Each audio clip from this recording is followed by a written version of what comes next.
복된 소식 아름다운 소리 AM 1590kHz 시카고 기독교 방송입니다.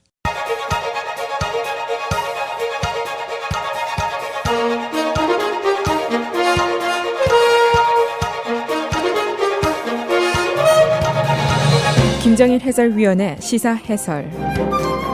세상을 넓게 봅니다. 삶의 지평이 넓어집니다.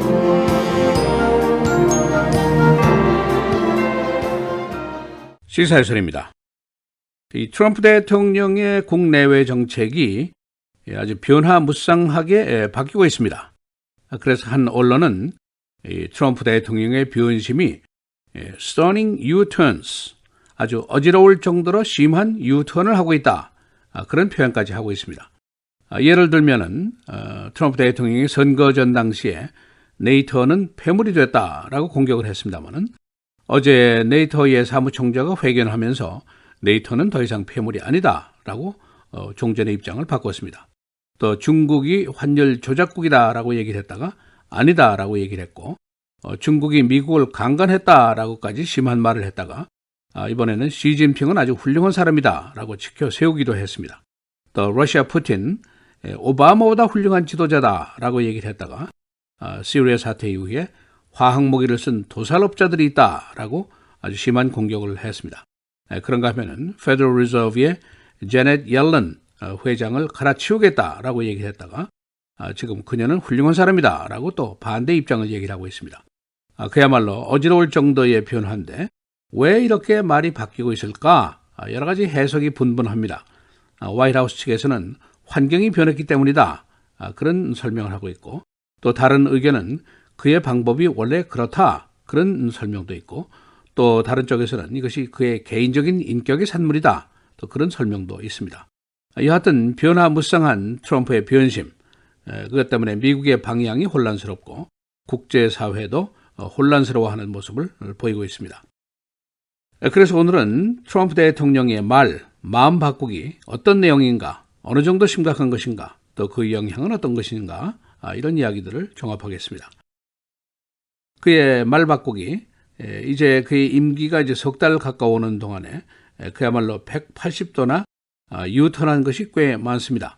당장 어제 일인데 트럼프 대통령이 네이터 사무총장과 기자회견을 하는 자리에서 네이터는 더 이상 폐물이 아니다라고 얘기를 했습니다. 그는 선거전 당시에 네이터가 obsolete 했다 하고 여러 차례 공격을 했습니다. 네이터가 폐물이 됐다, 노후했다, 퇴화했다, 진보하다, 구식이다 이렇게 공격을 했습니다만 그 이유를 자신들의 국방비 예산도 제대로 책정을 하지 못하고 있다. 국제 테러전에 기여한 것이 없지 않느냐, 미국에게만 기대고 있다. 이제 그런 불만을 얘기를 한 것입니다. 그런데 어제 트럼프 대통령은 완전히 말을 또 다시 바꾸고 말았습니다. 실제로 이 네이터는 아프가니스탄 전쟁에서 유럽의 여러 나라 그리고 캐나다의 멤버들이 전사한 사람이 한 1000명이 넘습니다. 그러니까 기여를 하지 않았다고 볼 수가 없죠. 또 네이터는 냉전 시대 때부터 사실은 꼭 미국에 필요한 존재입니다.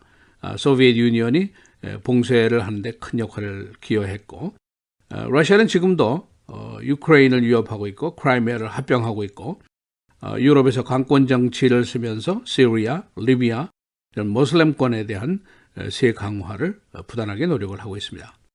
트럼프 대통령 어제 내가 네이터가 폐물이 됐다라고 얘기를 했는데 지금은 폐물이 아니다. 말을 바꾼 것은 인정을 했지만은 그러나 그들이 바뀌었다. 즉 자신의 압력에 의해서 네이터가 바뀌었다. 그런 의미를 얘기를 했습니다. 그러나 주변에서는 그런 해석은 매우 무리한 것이다 라는 의견이 많습니다. 트럼프 대통령이 러시아에 대해서 얘기한 것도 방향 전환이 많습니다. 그는 푸틴과 잘 지내게 되면 좋은 일이 일어날 것이다. 러시아와 잘 지내야 한다 하는 의견을 무수하게 언급을 했었습니다. 한때는 트럼프가 푸틴이 오바마보다도 더 강한 지도자다 이렇게 지켜 세우기까지 했었습니다. 그러나 실제로 국제적인 분쟁에 부딪혀 보니까 이야기가 크게 다릅니다. 푸틴은 지금 미국이 더 이상 시리아를 공격하면 가만 안 있겠다라고 공개적으로 경고를 했습니다. 그리고 렉스 틸러슨 국무장관이 지금 러시아에 가 있는데 아주 냉담한 만남을 가졌습니다. 미국 쪽에서는 지금 러시아가 시리아의 화학무기 공격에 가담을 했든지 아니면 사전에 알았을 것이다 이렇게 보고 있습니다. 그 후에 트럼프 대통령은 어린이를 죽이는 행위 이걸 방관해서는 안 되고 이들은 부처다, 도살자들이고 살인자들이라고 강한 공격을 했습니다. 이 중국과 시진핑에 대한 말 바꾸기도 보통 일이 아닙니다. 트럼프 대통령은 시진핑과 마라라고에서 이틀 동안 회담을 가졌는데 그 이후에 시진핑은 정당한 일을 하기를 원하더라. 우리 둘 사이에 케미스트리가 있었다. 서로 잘 통하더라. 이렇게 아주 극찬을 했습니다. 그리고 중국의 환율 조작국 문제 더 이상 거론하지 않겠다는 뜻을 비췄습니다. 선거전 당시에는 내가 취임한 그 첫날 중국을 환율 조작국으로 지정을 하겠다. 중국이 미국을 레이프했다, 강간했다 하고 심하게 공격을 하기로 했었습니다.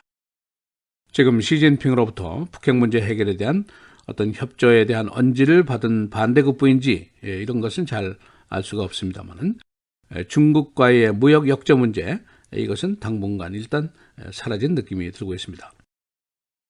북한이 이번 주말에 어떤 행동을 할지 아직 미지수입니다. 김일성 생일 기념일이 토요일인데 미국의 위성 사진을 분석해 보면은 북한의 핵실험이 준비가 완료가 되어 있습니다.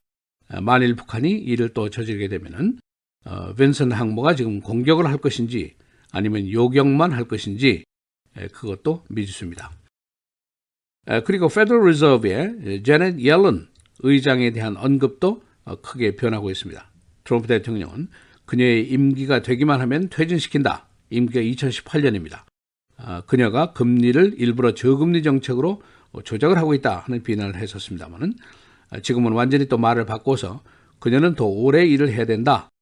저금리 정책을 나는 찬성한다. 달러의 강세가 문제다. 또 이렇게 말을 바꾸고 있습니다. 왜 이렇게 말을 계속 변화무쌍하게 바꾸는 것일까? 해석이 분분합니다. 션 스파이서 대변인, 화이트하우스 대변인은 circumstances change, 환경이 바뀐 것이지 트럼프가 바뀐 것이 아니라 다시 말해서 신축성 있게 지금 대처를 하고 있다. 그렇게 얘기를 했습니다. 또 다른 의견은 트럼프 나름대로의 그의 방법이다. 그런 얘기입니다. 장사꾼 같은 수법으로 일관성 같은 것은 필요가 없고 상대를 혼란시키면서 목적 달성을 해도 무방하다. 그런 그 나름대로의 스타일이다. 그렇게 얘기를 하는 사람도 있습니다. 또 다른 해석은 소위 persona, 인격, 사람 됨됨이의 문제다. 그런 얘기입니다. 심리학적으로 봐서는 외적 인격 또는 좀 심하게 얘기하면 가면 인격 그런 것인데 그런 것일지도 모른다. 그런 해석도 있습니다. 이 당초에 트럼프가 등장할 당시에 가장 큰 변화 요인, 정치 전문가들이 공통적으로 제시한 이슈들이 여러 개 있었습니다. 그 중에 중요한 것이 교역 문제, 의료 보험 문제, 국제 문제, 모슬림 입국 문제 이런 것들인데 이것은 모두 아주 크게 변화가 됐습니다. 그리고 illegal immigration, 불법 이민 문제는 그대로 추진이 되고 있고 대법원 판사 문안이 인준이 됐고 그 밖의 이야기들, 텍스라든가 climate change, 기후변화 문제 이것은 아직 시작도 되지 않았습니다. 그러니까 지금 현재로 결산을 해본다면 8개 공통적인 이슈 중에서 4개 이슈가 원래와 매우 다른 모습을 하고 있다고 볼 수가 있습니다. 시사해설 김정일입니다.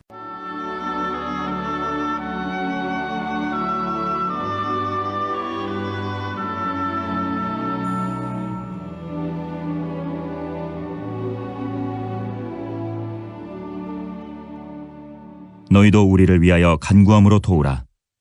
이는 우리가 많은 사람의 기도로 얻은 은사로 말미암아 많은 사람이 우리를 위하여 감사하게 하려 함이라.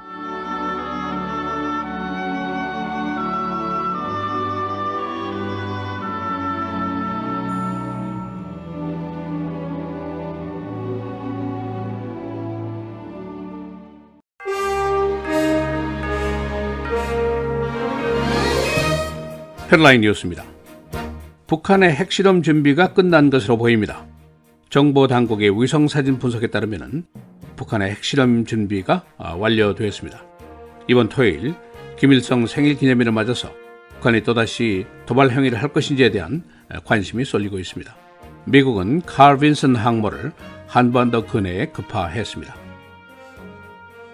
트럼프 대통령의 국내외 정책이 변화무쌍한 모습을 보이고 있습니다. 트럼프 대통령은 어제 네이토가 더 이상 쓸모없는 기구가 아니라고 말하면서 종전의 입장을 바꾸었습니다. 그는 또한 푸틴과 대러시아 정책, 그리고 시진핑과 중국의 환율 조작국 정책에 대해서, 또 그리고 페더럴 리저브의 금리 정책에 대해서도 종래와 상반된 의견을 제시했습니다. 유나이티드 에어에 대한 피해자의 소송이 준비되고 있습니다.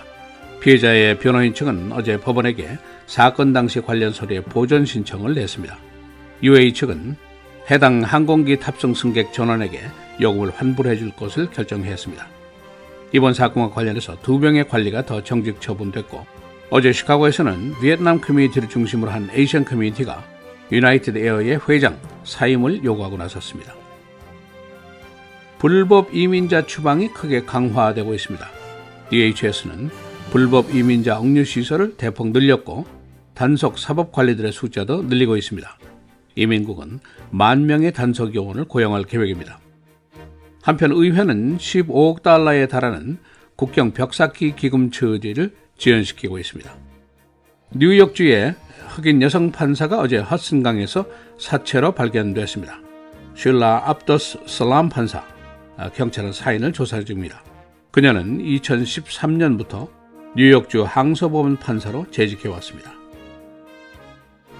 자이온에 사는 남성 2명이 테러 관련 혐의로 체포됐습니다.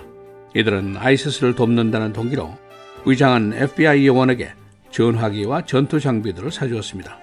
이들은 테러 음모 혐의로 체포가 됐습니다. 쿡카운티 판사가 모기지 사기 혐의로 기소가 되었습니다. 제시 오브라이언 판사, 필리핀계 여성 판사입니다.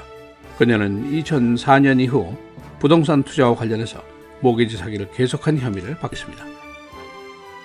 억울한 옥살이 25년 1,300만 달러의 보상금이 주어집니다. 연방법원 배심은 어제 잘못된 재판으로 살인 유죄 판결을 받고 25년 동안 옥살이를 한 흑인 남성에게 1,300만 달러의 보상금을 지급하라고 판결했습니다. 이번 토요일 최고기온이 80도까지 올라갈 것으로 예보가 됐습니다. 오늘 내일 오전에 비, 오후에 흐리겠습니다. 오늘 최고는 53도, 내일은 63도입니다. 토요일 흐리고 바람이 많이 불겠습니다. 최고기온 80도입니다. 부활절 주일 오전에 비, 오후에 흐리겠고 최고기온 68도입니다. 월요일 맑고 흐리고 56도입니다.